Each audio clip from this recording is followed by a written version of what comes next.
Assalamualaikum warahmatullahi wabarakatuh. Untuk pertemuan ini, kita akan membahas tentang kerajaan Hindu-Buddha di Indonesia. Kerajaan yang dibahas ada dua, ada Kerajaan Kutai dan Tarumanegara. Untuk sejarah berdirinya Kerajaan Kutai, berdirinya sekitar abad keempat Masehi, terletak di tepi Sungai Mahakam, Muara Kaman, Kalimantan Timur, dan pendirinya adalah Kudungga. Jadi sebelum pengaruh Hindu-Buddha masuk ke Indonesia, Kudungga merupakan kepala suku. Jadi agamanya masih animisme-dinamisme. Tapi setelah masuk pengaruh Hindu, akhirnya Kudungga kemudian memeluk agama Hindu dan dia kemudian dinobatkan menjadi raja di Kerajaan Kutai. Ini untuk peta kekuasaan Kerajaan Kutai, ada di Kalimantan Timur ya. Jadi daerah kekuasaannya yang ditandai dengan warna hijau. Kemudian untuk kekuasaan, pada perkembangannya nanti meliputi seluruh Kalimantan Timur, bahkan hingga seluruh pulau Kalimantan. Kemudian untuk raja-raja yang pernah memerintah, jadi nanti karena ada banyak raja yang cukup kalian ketahui, atau yang kalian ingat-ingat itu cukup 3 saja. Yang pertama ada Kudungga sebagai raja pertama, kemudian ada Mulawarman sebagai raja terkenal atau yang membawa kerajaan tersebut mencapai puncak kejayaan, dan ada Dharmasetya, raja yang terakhir memerintah di Kutai.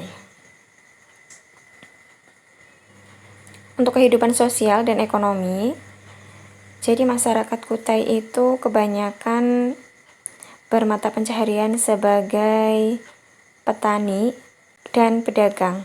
Petani karena wilayahnya itu berada di tepi sungai, jadi daerahnya subur. Selain itu, mereka mengembangkan perdagangan karena wilayahnya mereka dilalui oleh jalur perdagangan. Agama yang dianut adalah agama Hindu. Kemudian peninggalannya ada Yupa, Arca Bulus, Arca Batu, dan kalung dari Cina.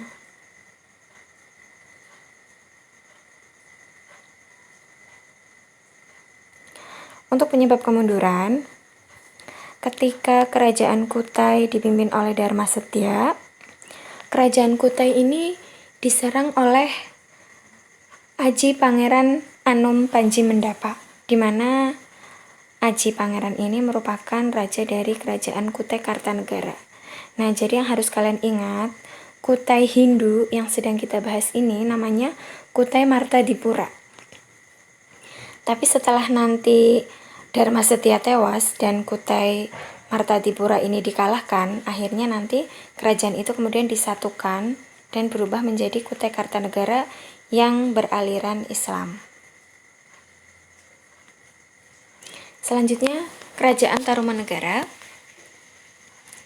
Berdirinya sekitar abad keempat dan berkembang pada abad kelima. Terletak di antara Sungai Citarum dan Sungai Cisadane di daerah Bekasi. Ini kenapa dinamakan Tarumanegara? Karena Kerajaan Tarumanegara ini berada di tepi Sungai Citarum. Jadi diambil dari nama Tarum karena di wilayah itu, di samping sungai itu banyak terdapat tanaman tarum. Nah, karena kerajaannya itu berada di tepi Sungai Citarum, maka disebut Tarumanegara. Pendirinya Jayasinghawarman. Untuk latar belakang berdirinya, jadi Tarumanegara dibangun oleh Jayasinghawarman ketika memimpin pelarian keluarga kerajaan dan berhasil meloloskan diri. Nah, di tempat pelariannya itu kemudian Jayasinghawarman mendirikan kerajaan yang disebut Tarumanegara. Ini peta kekuasaan Tarumanegara.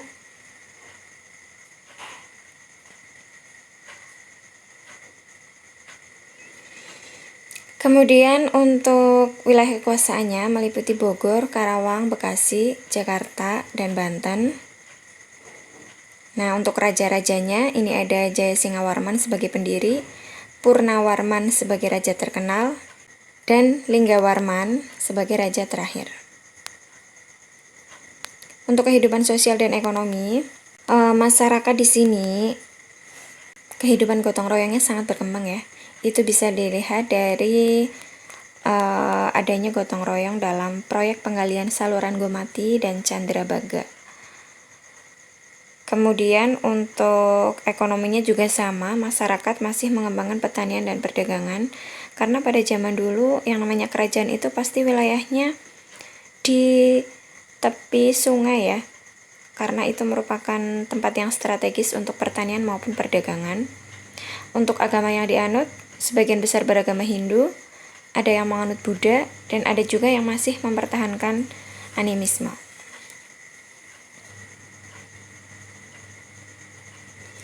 Untuk peninggalannya ada 7 prasasti ya.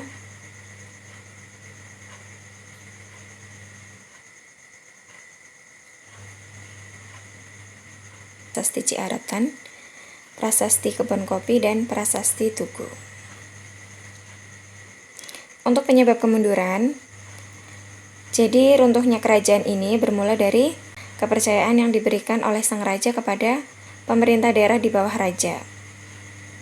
Selain itu, raja juga memiliki kebiasaan memberikan warisan wilayah kepada putra-putri mahkota. Jadi misalnya, itu raja yang terakhir kan namanya Linggawarman. Linggawarman punya anak. Nah, setelah anaknya nanti menikah, Linggawarman ini kemudian mewariskan kekuasaannya kepada menantunya. Nah, oleh menantunya ini, kerajaannya ini kemudian dirubah menjadi kerajaan Sunda. Jadi kerajaan Tarumanegara itu sudah tidak ada lagi, tapi berubah menjadi kerajaan Sunda. Kiranya hanya itu yang dapat Bu Guru sampaikan. Terima kasih atas perhatiannya. Wassalamualaikum warahmatullahi wabarakatuh.